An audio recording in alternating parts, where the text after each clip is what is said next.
AZU, Pacific Grove, Monterey Bay Public Radio. Good evening. My name is Mae Brussell. The title of this broadcast is World Watchers. Before I begin, I want to say the views expressed here are those of myself and do not necessarily reflect the views of Kazoo staff or board of directors. This hour of World Watchers is made possible in part by Aries Arts, in the heart of Capitola Village, serving Santa Cruz's growing consciousness for over 20 years. Well, now we begin the first broadcast of World Watchers. It's program number 839, January the 4th, 1988, the first broadcast of this year. And I believe with the pile of articles that I have to share with you that this is going to be one humdinger of a year. Nothing could match last year, but this is going to be pretty close, and I think a lot of interesting things are going to come out during the period of Christmas excitement and New Year's going on from Thanksgiving on through. It seems sometimes there's a lull in the news because the major media wants to get you in a happy mood, have you shopping, and they play the trivia programs over and over. But if you take as many papers as I do and collect them and try to catalog them, there is anything but trivia going on. And so we start off the year with a bang, and I mean a big bang, and we may as well get into it. The first item I want to mention is an article in the San Jose Mercury, several articles about George Bush regarding the arms for Iran. The San Jose Mercury had a story which most of you saw, reprinted everywhere, that he supported the Iran deal, the arms to Iran, despite misgivings. He had misgivings about it, but he supported it. And Vice President George Bush acknowledged when a document was shown that existed with his approval, February the 1st, 1986, of arms to Iran. George Bush acknowledged that he solidly supported Reagan's secret weapons sale to Iran from the outset, even though both of them had misgivings about it. They weren't sure it was right, but for the very outset, and of course the question is here, when was the outset? This article in the San Jose Mercury said that Bush said he continues to strongly support what the president was doing, even though in hindsight it was clearly an arms for hostage deal. And that brings up the question, arms for hostages, how far back? When was the deal? Now, this morning's Chronicle, January the 4th, 1988, has a story, Iran-Contra spotlight is turning to George Bush. And in there, George Bush, this article concludes, I'll give you the conclusion before we get to the beginning, that he has refused to discuss his role in the Iran-Contra affair, saying that any conversation with Reagan should remain private. If the price for my winning the election is that I have to go out and violate the confidence, I'm not going to pay that price. Translated, that means I'll give up the nomination and the presidency if you keep nudging me about the arms to Iran. Now, the article from the New York Times and the Chronicle today said the special prosecutor in the Iran-Contra affair is expected to submit questions to Vice President George Bush about his role in the sale of U.S. weapons to Iran and is considering an interview with George Bush. Lawrence Walsh believes that Bush must answer several questions about his participation in the arms sale and the advice he may have given the president before the weapons were transferred to Iran in 1985 and 86. Now, does that mean before carrying 1980 to 81? How early before does Mr. Walsh, although the investigation covers 85 and 86, he wants him to answer questions. Walsh has submitted written questions to Ronald Reagan. Bush's role in the affair has come under intensified scrutiny in recent weeks and is seen as potentially damaging to his campaign for the Republican nomination. Last month, the congressional investigators released that newly discovered document from February 86. Now the special prosecutor, while he says there's no indication that they're considering charges against George Bush, they want to ask him questions, and they want to ask them seriously. Now, I don't know how many of you have C-SPAN, but this past weekend, over the New Year's weekend, they played a news conference 3 different times, the same news conference. And in that conference, 3 callers, one from Salinas and 2 from other parts of the country, referred to the research that Barbara Honegger has put together and the documentation which indicates that George Bush sat in an early Paris meeting where arrangements were made to hold the hostages until Ronald Reagan and George Bush himself won an election. He had a personal reason for helping Khomeini, or suggesting or paying off with weapons that they hold up the hostages so that he and Reagan could be elected, because it was the lack of getting the hostages out that surely defeated Jimmy Carter. He would have won if the hostages had been home. And they came home after Bush and Reagan were inaugurated. So the question about the arms deals being sent to Iran is going to be on the news. Brian Lamb from C-SPAN got 3 calls and said that he would call Barbara Honegger, that he would have her on the program. And since that time, she has a lot of documentation from Paris, from Bonnie Sauter, the former president of Iran, who knows which weapons were sold and how much was sold and when, and how early the administration was sending the weapons preceding 1985 and 86, which the original committee was only supposed to look into these 2 years, the Iran-Contra committee. But that's separate from the George Bush nomination. His offices are very heavily linked to the narcotics traffic, Mr. Gomez-Rodriguez, and this international web of narcotics. And he also is linked down as CIA director to activities that took place in Chile that I'm going to be talking about this evening at great length and for the next few weeks. I don't know how long Bush can be immune from all of this, but he may have an out if it gets too heavy by saying, I won't reveal what I said to the president, and he said if it takes that, I won't run for the president. Now, I want to update a few bombshells that are taking place in Europe, stories that are happening regarding the Vatican Bank. I've done so many broadcasts on the Vatican Bank and the shooting of the Pope, John Paul II, in May of '81. And there's some items I want to update and share with you. I don't want them to slip by. The first is an article from the San Francisco Chronicle, January the 2nd, 1988, titled, "The Man Linked to the 1981 Attack on the Pope is Found Dead." A man associated with the attempt on the Pope was found in a jail in eastern Turkey. His head was found, his body, in a prison toilet on Wednesday. Mr. Asian, A-S-I-A-N, his name is Samet Aslan, A-S-L-A-M. Mr. Aslan was suspected of being a member of the Grey Wolves, a rightist terrorist organization. The Grey Wolves are the German Nazi youth, the Hitler youth that AGCA was with in Germany, in Frankfurt, Germany. It was a right-wing plot to attempt assassination on the Pope, to blame the Bulgarians and the KGB, and now one of the right-wing people that AGCA worked with has been murdered. And these were the fascist elements. One more witness, Henry Arsan, was killed in jail, and a whole group of people that I've mentioned from time to time. But this latest one, Samet Aslan, was killed this past week, this past week, as a member of the Grey Wolves. He belonged to the right-wing terrorist organization. He was being held in prison, tried for various offenses in Turkey in 1978, including murder and the possession of explosives. He was on an international list because of his alleged links to Mehmet Ali Agca, the right-wing terrorist who's now in jail in Italy for shooting the Pope. And this article finally acknowledges the right-wing terrorist. Observers speculated that Mr. Aslan was silenced because he was just about to give details of the assassination attempt on the Pope that would shed light on his sentence when his trial would end. Details of why the assassination was carried out are still not known, as if the preceding paragraph didn't tell you all you need to know. And he was never tried for his involvement in shooting the Pope and working with Agca. He returned to Italy on the promise, Turkey, on the promise that there'd be amnesty for various exiles if they returned and their prosecutions would be light. And as soon as he gets to Turkey, he ends up with his head in the toilet. Another story, New York Times, December the 11th, 1987, Italy presses the case against the Vatican Bank officials.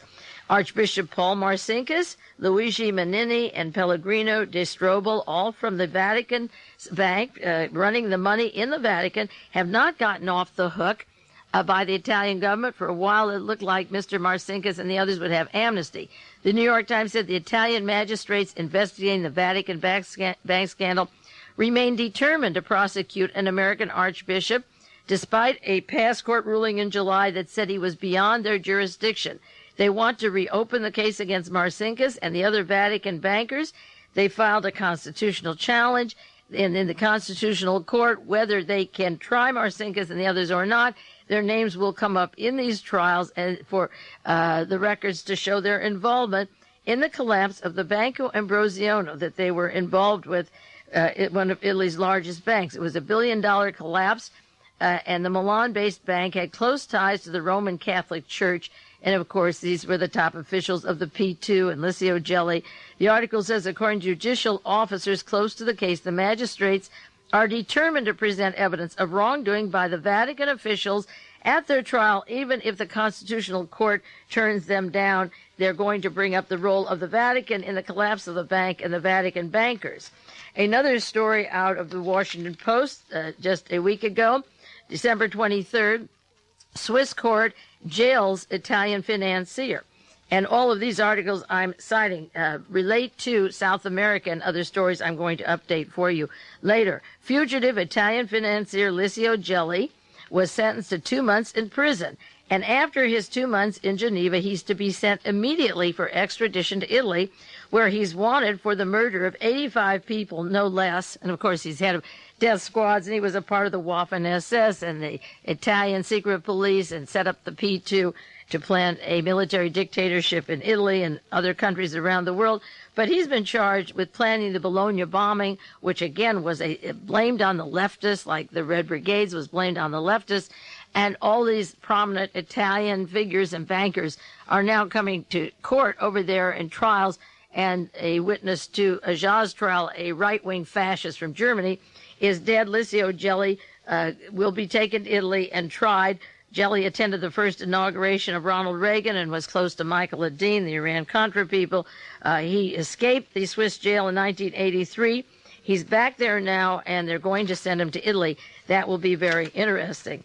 And then from a journal that is sent to booksellers and publishers called the ABA Newswire, September 28, 1987, there's a lawsuit, and the article says, controversial former Vatican banker sues to block a novel. Penguin Press is coming out with a novel using the name Paul Marcinkus as a character over and over again, and about his plot to try to assassinate the late Soviet leader, Yuri Andropov. And Marcinkus is trying to stop this novel. Probably it's too close to home, and goodness knows what that's about. Or maybe we should look into Andropov's death again, being as John Paul I was murdered in the Vatican, and these teams are very good at eliminating their own and other people for particular purposes. Another story in the New York Times, December the 20th, 1987, court upholds the acquittal in the plot on the Pope. And this has to do with 3 Turks and 3 Bulgarians who were cleared of complicity in trying to shoot John Paul II in 1981. There was a lot of suggestion that the case was still open, that Ali AGCA had testified in court that the case involved Bulgarians and the KGB. Of course, he was coaxed by Francesco Pazienza and the Italian mafia sitting in the cells next to him. But according to this report, it took 6 years of investigation for the state. They couldn't find a shred of evidence to back up what AGCA said or what anybody else said, that this was not a matter of the Bulgarians and the Turks, or the Bulgarians equal KGB. And so at the same time that a witness to AGCA's connections to the Nazi organizations is drowned in a toilet, the courts in Italy are clearing all the leftist group of any complicity, even though the trial had acquitted them. Now I'm going into a complicated subject, a tangled web. I'll try to go slowly. For those of you that get KFJC to hear David Emery and Nip Tuck, they have covered some of this material, not all of it, not all the connections. And this web is a part and parcel of pieces that I've been putting together for the last years, as they have been doing. The tangled web, if I describe it, has to do with Nazis, the likes of Otto Skorzeny and Gerhard Mertens, the Odessa Network, the G. Gordon Liddy Nazi American Odessa Network of Otto von Borschwing, the Central Intelligence Agency, George Bush when he was CIA director, assassinations in the USA, particularly Orlando Letelier and Ronnie Moffat again, mind control, and missing children. And missing children is what I want to dwell on this year, the links of missing children to the Church of Satan and the Heinrich Himmler Castle, rituals of Michael Aquino, and how many missing children are happening. This has to do with missing children from Germany being sent down to South America. And the series that I'll be doing for the next few weeks has to do with torture, with private armies, and the inevitable links to Ronald Reagan and his secret team in the White House, the Stanford Technology Trading Group and Oliver North, and General Secord and Thomas Cline and William Casey, and particularly Admiral Poindexter and Frank TERPIL, and many of the elements that I've talked about for many years. Different parts of those elements seem to be coming together more clearly every single week. So sometimes we have to reevaluate, take new material and reevaluate it with the old and put the pieces together, putting that new piece of the puzzle in.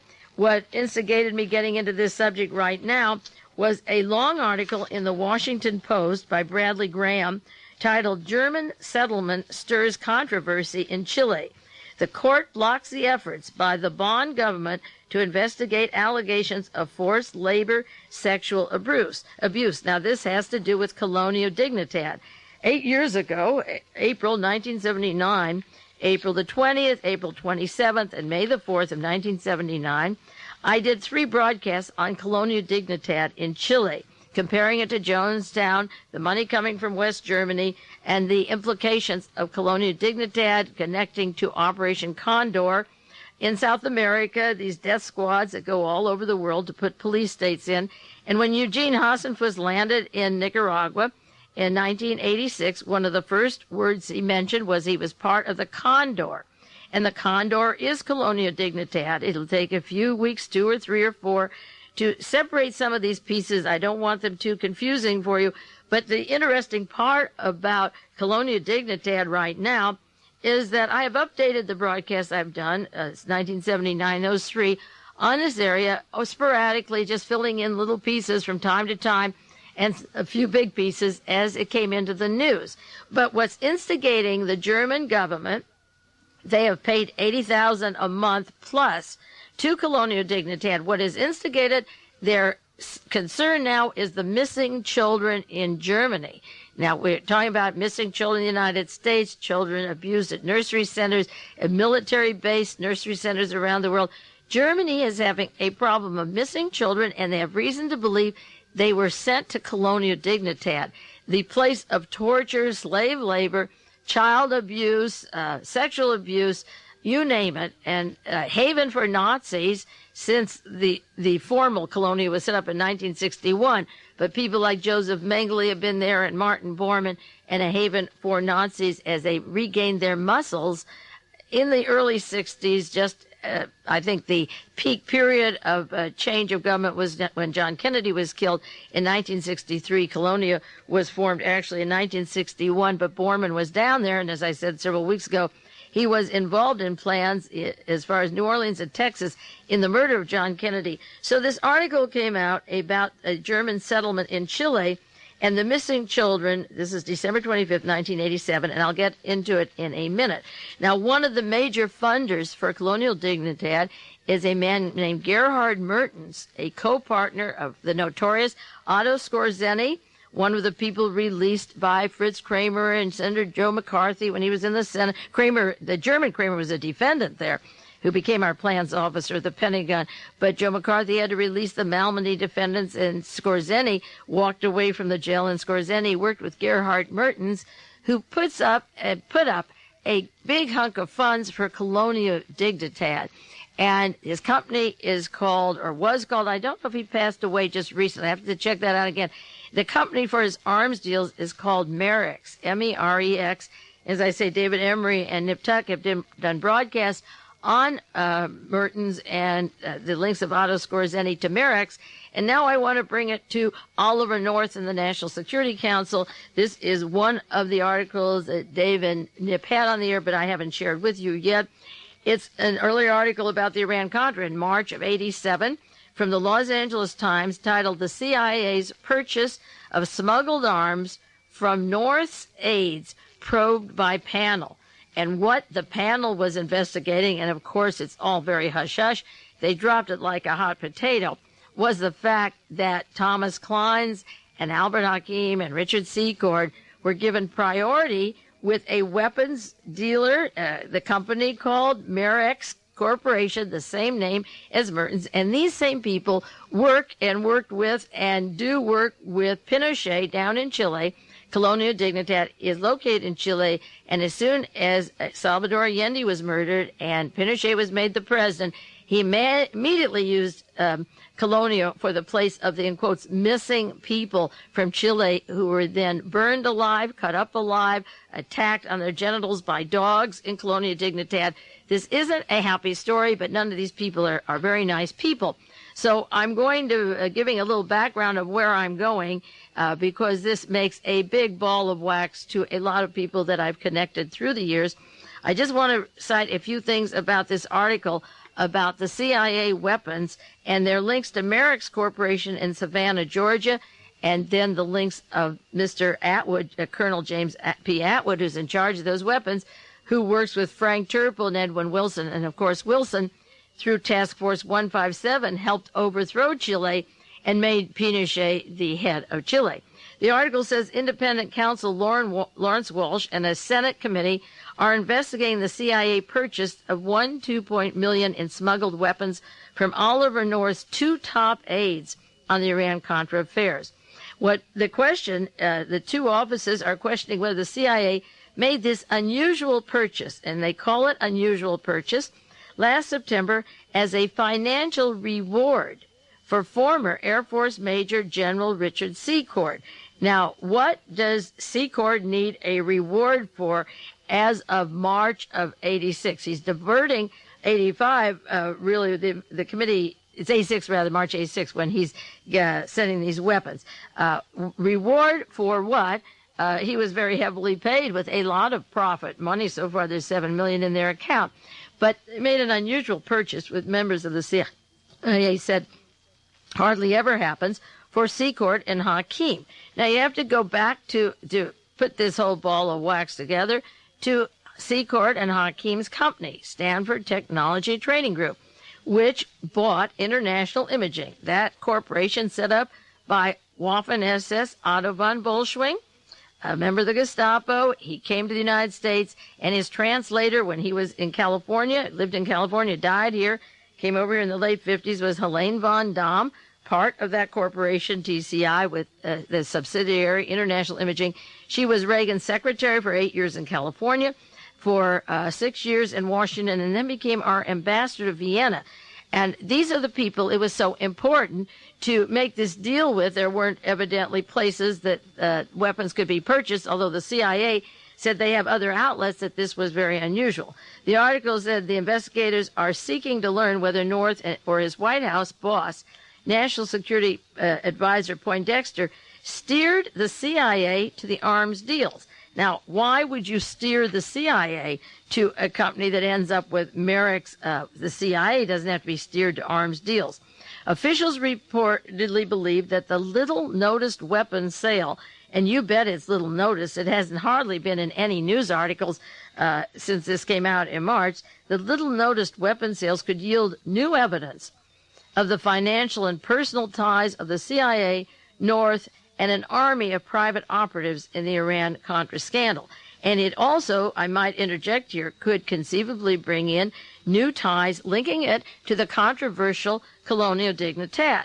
Now, remember, Michael Aquino of the Church of Set, who learned his Satan religion in Vietnam, was part of the Delta Force, and Ollie North, one of the activists of the Delta Force, both of them probably and very possibly overlinking in their experiences in Vietnam, because as Michael Aquino goes on with the Joint Chiefs of Staff and some members of NATO to do the ritual services in Himmler's castle, the Waffen-SS in Westphalia in Germany, the links of these people to this other network becomes closer all of the time, so it isn't far away from Aquino to North, to Stanford Technology Training Group, to arms dealers with a company called MEREX, and a Mr. Mertens owned MEREX and was funding Colonia Dignidad and close to Colonia Dignidad. The article said last September, White House computer records showed that John Poindexter, this is Admiral Poindexter of Navy Intelligence, ordered North to pressure CIA Director William Casey to make sure things were right for Secord, apparently awarding Secord the contract to sell or transport arms. And the big question here, of course, has to be, why would Admiral Poindexter use a Colonel North to pressure an old man like Casey, who's been in this thing since before North was born, practically in with the OSS and thick with all the machinations of where the weapons flow and go, Admiral Poindexter from Navy Intelligence. Now, it was out of Navy Intelligence that Edwin Wilson worked in Washington with Henry Kissinger and CIA Director George Bush when Task Force 157 was overthrowing the government of Allende and putting in Pinochet. And Navy Intelligence was the cover for all of that. And here we have the Admiral using some kind of pressure, giving an order to Oliver North. Couldn't Poindexter, the Admiral, call Casey himself and say, give it to Secord? He used North to pressure Secord, which is really weird because Secord was under question over the EATSCO scandal and a lot of other matters, that involvement of huge sums of money that were put into their private till. But why would Poindexter pressure North at North? Why did he need the middleman? The article said a month later, after North, evidently, on orders of Poindexter, pressured Casey, a month later, the Danish freighter, chartered by Secord and Hakim, unloaded rifles and cache of Polish weapons and ammunition at the Pentagon's munitions depot in Sunny Point, North Carolina. The arms cargo was reported to the U.S. Customs Service. CIA officials privately admitted that the agency, the CIA agency, purchased the weapons, but contend the CIA had done nothing wrong. An internal CIA inquiry concluded that the agency was unaware it was buying Polish and Portuguese arms from Secord and Hakim. Another knowledgeable agent said that the explanation was implausible, that one-time CIA purchases of smuggled arms almost never occur because the agency has well-established secret channels for buying and selling foreign weapons. And the article goes on to say that the FBI agents interviewed various people in Denmark about these shipments in Copenhagen and went to interview Hakim and Thomas Cline. And Thomas Cline is one of the key names here because of his role down in Chile when Salvador Allende was murdered, and working out from Saigon to Chile and working with Task Force 157 and Edwin Wilson. This Thomas Cline was down in Chile, and the story was that they were under pressure to buy from them. They bought, and they interviewed Cline, a North associate who made trips to the Portugal arms factory last year at the behest of North and Secord. So from Saigon to Chile, and then with the Ronald Reagan shenanigans in the National Security Council, they again put the money with a Swiss bank, with Willard Zucker, the old partner Robert Vesco, who also is the partner of Carlos Leder Rivas, now on trial now, an alleged pro-Nazi, a lover of Hitler and Mussolini. And these people have close affinity to the Third Reich and the continuing legends that they carry in their heads or rituals wherever they go. The article says that the CIA's contention that they were unawares and led into a multi-million-dollar weapons deal with Secord and Hakim really seems strange. They shook their heads at it, and the agency contends that the two unnamed middlemen approached them last summer with the offer, and then they went ahead and bought the arms. And then the arms, getting to one more point, I'll probably have to continue this article after the break here. It's the end of the first half hour. I'll continue with that. We'll take a 1-minute break now because that's the custom here.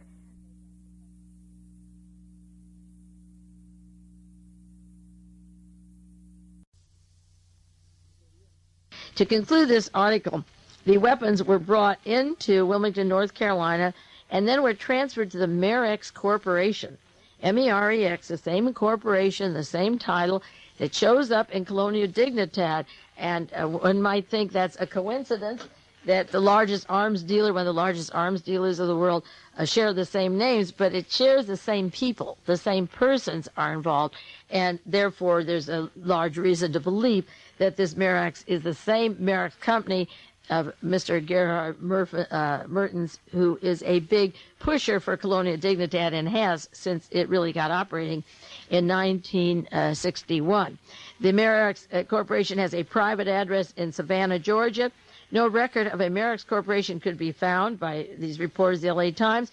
However, the Savannah address is occupied by several companies, including Combat Military Ordnance Limited, a separate a firm apparently controlled by retired military officer James P. Atwood. Atwood is a longtime Georgia resident involved with lots of major arms trades with international buyers, and James Atwood refused to be interviewed. Now, Jonathan Marshall, who co-authored a book, The Iran-Contra Connection, also part of the title is The Secret Teams and Covert Operations in the Reagan Era, published by South End Press this year, in 1987, had a newsletter called Parapolitics. And in Parapolitics, he described an agency called The Company that's been involved in, described as the largest drug smuggling operation ever covered in the United States. And in the Parapolitics section on the company, it goes into Frank TERPIL, a former CIA agent who was working with the company, with this company, and the CIA people are so heavily woven with that company, and they call themselves the company, that you can assume that under the CIA dash narcotics traffic, gun running, assassinations, they are both the same. And in the article that Jonathan Marshall wrote, he said, it is now clear that the conspiracy of Frank TERPIL and drug traffic and billions of dollars of drug traffic encompassed a bewildering array of arms traffickers, CIA agents, and murderers. And this already had 60 indictments back a few years ago, so it's verified that these people are involved in those charges that he made. And in Jonathan Marshall's article, he tells about Frank TERPIL, and one of the key figures of the company was John Ethridge, who surrendered last fall. He was cooperating with authorities. He's a former aide to Congressman John Jenrette Jr., and Ethridge is also the middleman between Frank TERPIL, remember Edwin Wilson Frank TERPIL Partners, and Colonel James Atwood, an international gum dealer who sold large cash of arms abroad, particularly to Latin America. Atwood had a history of service for U.S. intelligence, widely rumored to have done favors for the CIA. In 1978, he leased an island estate off of Savannah, Georgia, to Bradley Bryant, who links to the company killing the drug killing of Judge Wood in Texas that I've talked about before. And also, he set on the island a mercenary training group. And this particular Ethridge and Atwood were closely, as say, working partners with Frank TERPIL, who TERPIL's associates included Carlos, the famous Venezuelan-born terrorist, who the Israelis accused of masterminding the 1972 Munich massacre. And Frank TERPIL also helped arm Idi Amin and teach torture down in Uganda. And Idi Amin now lives in Saudi Arabia. But this same Colonel James Atwood is tied to that company, to training mercenaries, and also to the company not only a few years ago, Wilson and TERPIL, and again, Wilson involved with the Task Force 157 and the change of government in Chile, and with Colonia Dignidad, and there are more links that I will be getting into. He is linked to MEREX company in 1986-87, doing dealings with Secord and Hakim and Thomas Cline's, and then we find Thomas Cline's down in Chile. Now, I'm going to go over with you just a resume of the broadcasts I did on Colonia Dignidad. Some of you, as I say, have those broadcasts, so you can get out those tapes, and if you don't have them, they're available.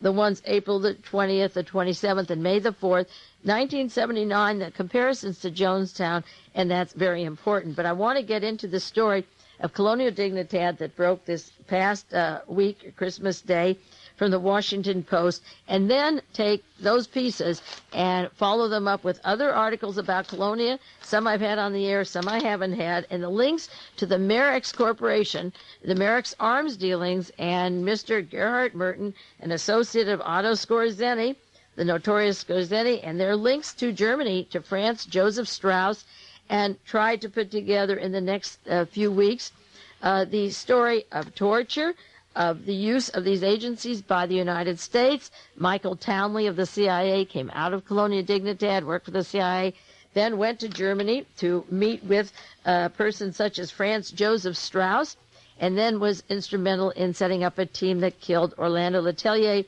and Ronnie Moffat in Washington, D.C.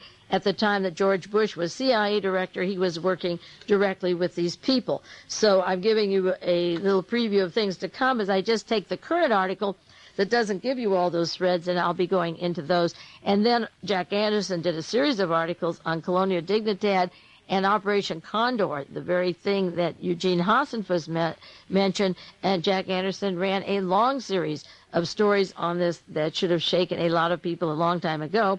But now this story broke Christmas, and it broke because of the missing children in Germany, and we have plenty of those in the United States. And there are worries about whether they are being sacrificed for rituals, experimentations, being turned into a Nazi youth for the future. This missing children took place, I mentioned that videotape I bought called The Broider Band, the Hitler Youth, how Hitler took children, bright children, from their parents, either had each of the parents murdered or simply kidnapped them in Germany during World War II to make an army of approximately 1 million they wanted by 1980 of Hitler Youth that would be surfacing. So children that were missing from all the occupied countries in Germany during World War II, as soon as Hitler went into these countries, and where those children are, who raised them, of course, we don't know. They changed their names. And the story about Colonia is that people went in there and were given other names. There was no way to trace them because they were given another name, and if you asked for them, they'd say they weren't there. So this happened during World War II, and then most of the top Nazis passed through or were part of and kept with Colonia Dignidad, taught torture, as if the Americans didn't know it from Vietnam and the Phoenix program. We're continuing the Phoenix program of dropping people out of airplanes, deciding that was the way to get rid of them, and a lot of other ways that were even less kind than that, if you can put a value on them. So I want to just share this story of Colonia Dignidad. It's from the Washington Post, and this is Christmas Day, December 25th. Merry Christmas, Washington. I'm not sure many people saw it on Christmas Day. The title of the article is German Settlement Stirs Controversy. The settlement, Colonia Dignidad, came from Germany. Their spiritual leader had a questionable past. The secretness of the vast enterprise built on 12,000 acres, and the recurring horror stories have kept them in the news, now under suspicion for more than 2 decades, from 1967 to 1987.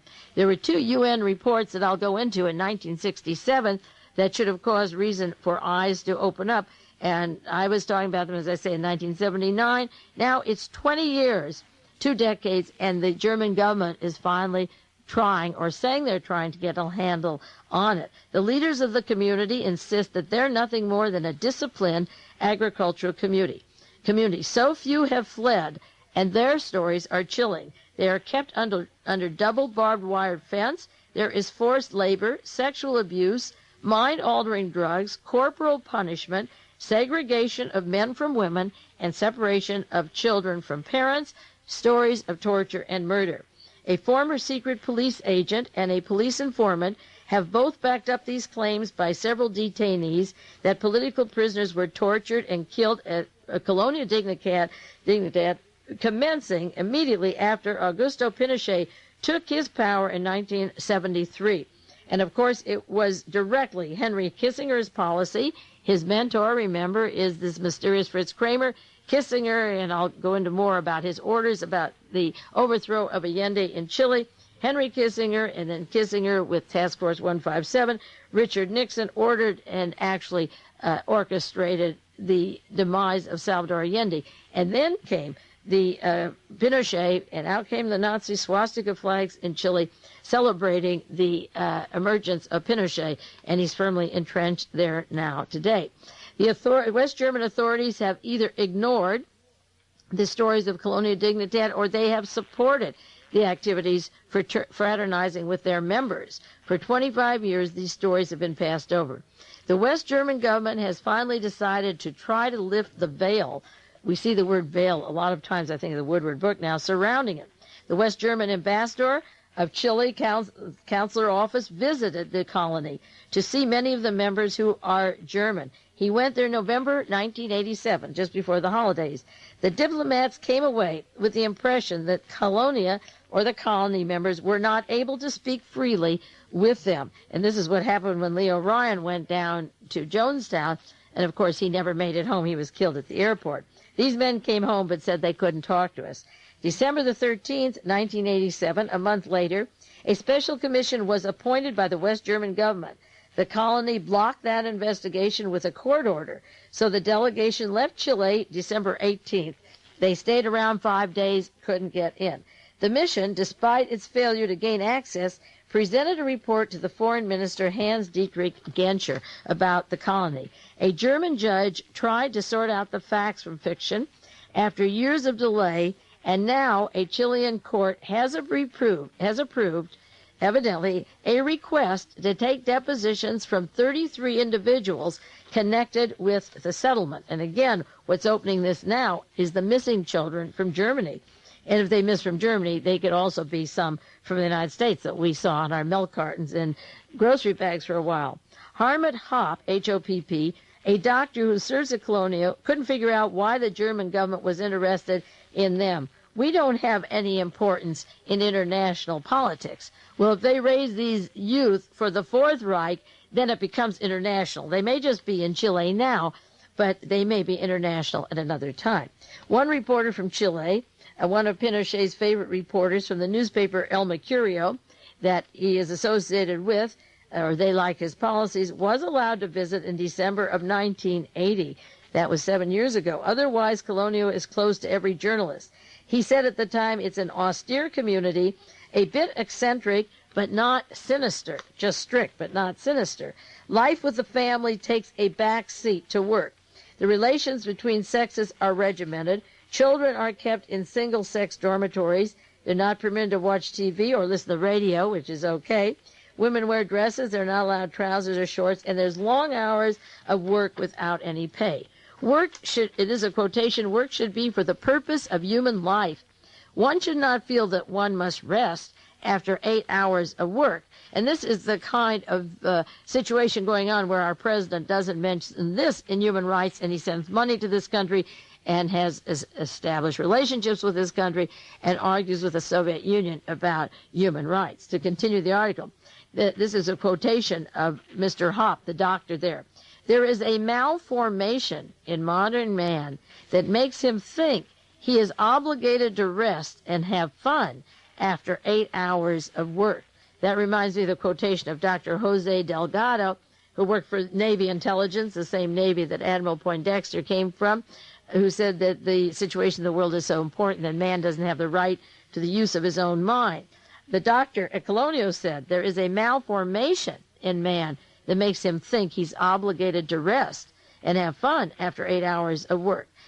Chileans who live nearby feel uncomfortable with the settlement's strict ways, and they have bitter confrontations with critics over the past years Colonia has had with their critics. People here are afraid, said one nun whose property was claimed by Colonia in 1984. People buy their products, they go to the hospital for medical care, but when you confront the colony past a point, it is danger, meaning your life is in danger. Colonia Dignidad was founded by Paul Schaefer, and this information I had going back to 1979. He founded in 1961. The police sought him in West Germany on charge of sexually abusing children at a youth home that he ran in Seeburg near Bonn. Schaefer showed up in Chile in 1962, and then the German government started paying him, so they weren't really worried about children and abuse because he left Germany and came to Chile. He took with him originally 60 adults and children. Some children came with their parents' consent. Some gave them consent, and the parents stayed in Germany. And others, according to complaints, that they were taken under false pretenses. That means kidnapping or simply grabbing children. They were taken away from their parents. Since 1962, the colony has become a state within a state. Just as Ollie North and the National Security Council had their own self-sufficient fund and their ships and their planes and bank accounts in Switzerland and millions of dollars to do what they wanted with, the Colonia Dignidad was a state and is a state within a state. It maintains its own airport, airfield, wheat mill, bakery, 65-bed hospital, meat processing factory, dairy, its own cemetery. They have a fleet of heavy trucks, a mechanics workshop, a power plant. They make bricks and tile. It has a powerful communication system in touch with ancillary operations in Santiago, Chile. It provides a school, free medical attention to neighbors, and they opened a roadside restaurant near Bulnes where you can buy bread, honey, cheese, sausages, and cake. Colonia Dignidad changed its name just recently. It's no longer called Colonia Dignidad. It's called Via Baviera, B-A-V-I-E-R-A, Bavarian Village. They have a close affinity for southern German state of Bavaria and for the Conservative Christian Social Union chairman Franz Joseph Strauss. And again, his name comes up in books on Murder on Embassy Row and the Orlando Letelier story and our CIA murder, where Michael Townley and the other persons go to Bavaria to see Mr. Strauss, Franz Joseph Strauss, before they do a bombing in Washington, D.C., and Strauss is the hero of Bavaria. They've named the area. Now it has a new name, Via Baviera, and they keep pictures of Strauss and posters at the colony as their hero. And he's the strongest, outspoken conservative Nazi from the last administration. There are former Nazis have become president of Germany, but he is one of the avowed right wing, and he's part of the establishment of Colonia Dignidad and is linked to our intelligence community and assassinations at home and the tortures that take place down there. The article says the German settlement stirs controversy in Chile. That's just a mild word that the author put in just at this point again. Right now they have 250 adults. There is no record kept of who is born and who dies. They have their own cemetery. At a remote controlled gate, a good distance from their main entrance, a voice warns through the intercom, "Don't take photos from the road of the colony's property without written permission."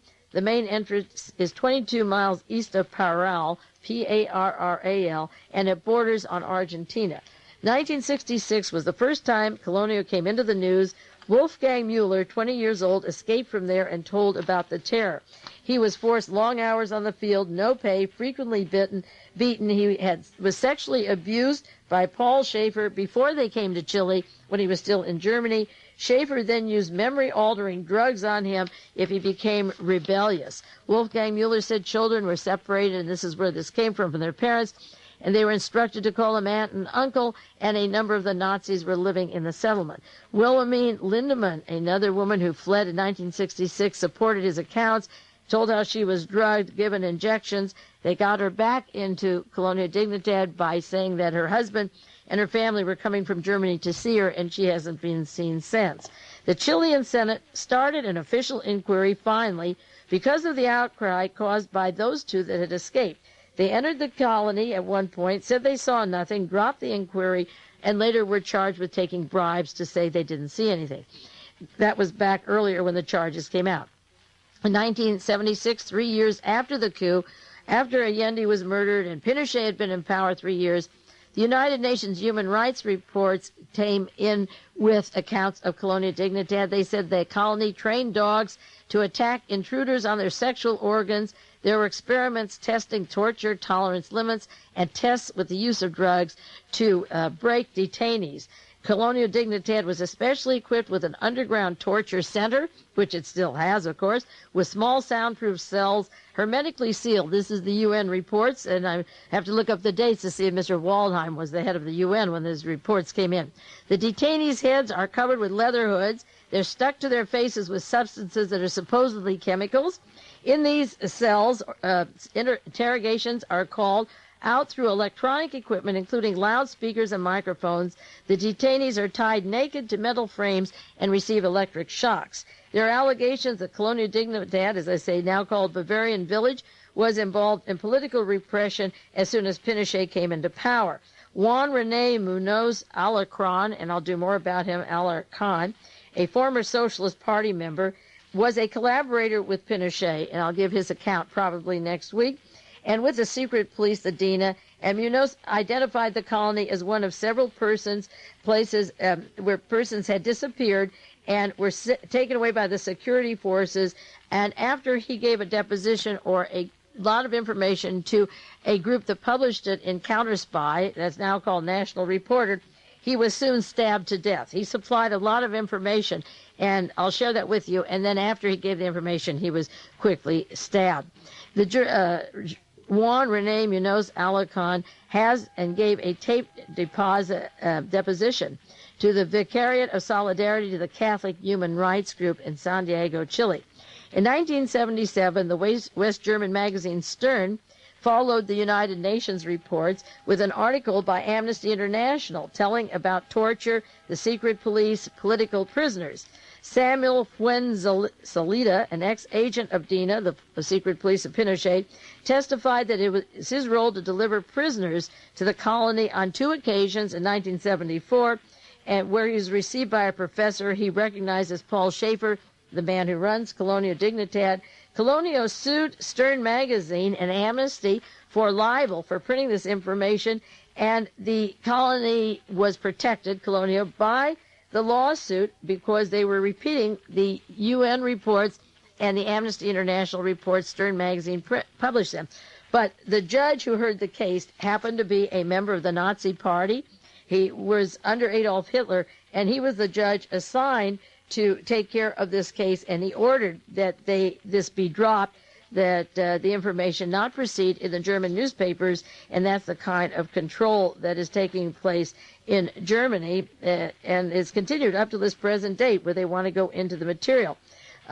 In November of '87, just currently, Stern Magazine published harrowing accounts, again, from several people who had escaped, and Hugo Barr, a Baptist minister and a Russian-German exile who fled the Ukraine, started a religious colony in Germany, in Westphalia, in 1955. Now, that's where Himmler's castle is, and this is where Michael Aquino goes later. This is in 1955 to that castle to do the rituals of the satanic cult and become part and parcel of what Heinrich Himmler, as the head of the Waffen-SS, the Gestapo, was creating in that castle in Westphalia. Certain persons from Westphalia then moved to Seeburg, where they worked with Mr. Schaefer, and then went to Colonia Dignidad, and luckily several of them have been able to try to tell stories about what's going on. Among other things, German officials are looking now, this article said, into the possibility that, now they say 20 or 30, but it could be many more. If they're looking into 20 children, they'll never open Colonia Dignidad. I bet you could add a 0 to each of those, 200 or 300, because I don't believe 20 or 30 missing children in Germany would cause the Chilean government and the German government to finally get on this case. This article says it was the missing children who disappeared from West Germany that there's a belief that they have been taken to Colonia Dignidad, and so the government is going to look into this. New reports were filed with the West German Foreign Ministry since 1985. They were kept confidential about what was going on. They were told about the beatings, the drug injections, the sadistic treatings, the intent to destroy individual personalities, to turn them into virtual slave laborers. The government was sending from $48,000 to $80,000 each month down to Colonia, and this has been kept secret. But now, according to the Washington Post, December 25th, now the German government has prompted, the officials have prompted the German embassy in Chile to look into what they already had told to cool before. They had cooled it before for years, and they kept cordial ties with the colony, and now Foreign Minister Genscher, as I said, has said he has an intent to expose it. Foreign Minister Genscher may be a new kind of hero. Goodness knows what he'll find. And so the German government is pressuring Chile, that's one half of the problem, to go into Colonia Dignidad. Now, one quick item before the program time is up. San Francisco Chronicle and LA Times, December 31st. Bonn conservative softens on the USSR. It's about Franz Joseph Strauss, who is from Bavaria. The Colonia has changed their name because of him. His pictures are all over the place. He flew his private airplane to Moscow last week to meet with Mr. Gorbachev, and they conferred and agreed that the two countries, enemies in World War II, should open a new chapter in their relationships. They want to involve each other in Mars and get on with peace. Peace according to whom? It's a little bit scary. And this story from the LA Times and from the San Francisco Chronicle tells about the welcoming Franz Joseph Strauss, the most vocal anti-communist in West Germany, and that really pretty big title right there, has a private plane and is in the company of Mikhail Gorbachev for 2 or 3 days when Gorbachev returns from the United States. I wonder about Reza Gorbachev and whether she is a white Russian like Marina Oswald. I'm wondering what is going on. It is a little bit scary. It's more than a little bit scary. how welcome Mr. Strauss is, and he has strong links to the CIA, to the links to Colonia Dignidad, to George Bush, to Vernon Walters, our UN ambassador. So there may be some pretty weird and scary things going on behind the scenes. That's all I have time to do this evening, and I'll continue more on Colonia next week. Before I conclude, I want to say that the previous hour of World Watchers has been made possible in part by Aries Arts in the heart of Capitola Village, serving Santa Cruz's growing consciousness for over 20 years. You stay tuned now, and we will start the second part of World Watchers, where it is your turn to call in and tell me what you're thinking about and these matters about Colonia. Many of you remember those from the broadcast I did earlier.